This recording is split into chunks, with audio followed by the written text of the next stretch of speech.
এই মুহূর্তে আমি দাঁড়িয়ে আছি কলকাতার বেন্টিং স্ট্রিটের একটা পুরনো জুতোর দোকানে, প্রায় 150 বছরের পুরনো একটি চাইনিজ জুতোর দোকান।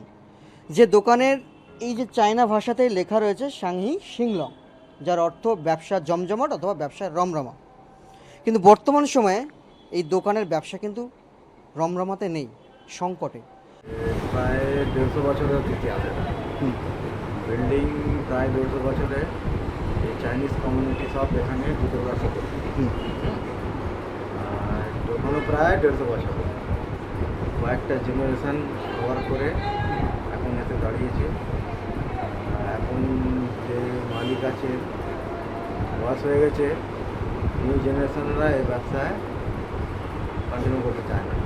আগে খুব ভালো বিক্রি ছিল এই লাইনে, কেসি দাস থেকে আপনার লালবাজার অবধি পুরো চাইনিজ কমিউনিটির সব দোকান, 80% সব জুতোর দোকান ছিল। আর ভালো লেদারের প্রোডাক্ট তৈরি করতো, নিজে তৈরি করে বিক্রি করতো, ঠিক আছে। তারপরে বাইরে থেকে ফোম এসে গেল, ফোম রেক্সিন যাকে বলে, হ্যাঁ। ইম্পোর্ট হয়ে গেল।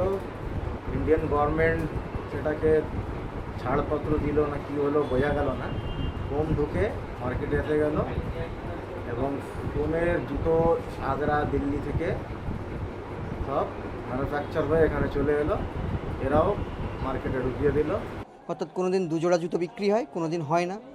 একমাত্র উৎসবের পিরিয়ডে বা সিজনের সময়ে 8-10 জোড়া জুতো বিক্রি হয়, যাতে সারা বছরই এইভাবেই ধুঁকতে থাকে এই ঐতিহ্যবাহী জুতোর দোকান। একটা সময় এই জুতোর দোকানে রাজ্যের প্রাক্তন মুখ্যমন্ত্রী জ্যোতি বসু থেকে শুরু করে বলিউডের তাবড় তাবড় অভিনেতা অভিনেত্রীরা আসতেন। আগে আসতেন আপনার সুজিত কুমার, রাজা মুরাদ, আর সামানা আজমি, কবিতা কৃষ্ণমূর্তি, অনুপম খের, এরা তারপরে আপনার অমিতাভ ছিল, একবার চুপকে ছিল, পালিয়ে গেছে। তারপরে আপনার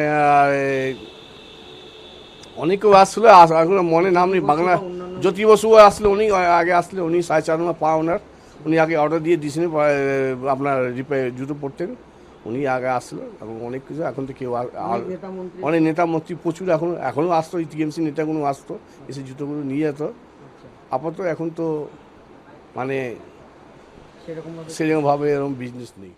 সার্বিকভাবে এই বেন্টিং স্ট্রিট থেকে শুরু করে বেন্টিং স্ট্রিট ধার বরাবর যে চায়নাদের যে জুতোর দোকান ছিল, সেটা সংখ্যায় খুব কম, হাতে কোনো দু একটাতে এসে ঠেকেছে। অর্থাৎ যে সময়ের সঙ্গে সঙ্গে চায়নার জুতো বা চায়নার জিনিসের যে ইতিহাস, সেটার গুরুত্ব কিন্তু হারাতে বসেছে। ক্যামেরায় ধীমন হালদারের সঙ্গে শাহজাহানপুর কাইট, ইটিভি ভারত, কলকাতা।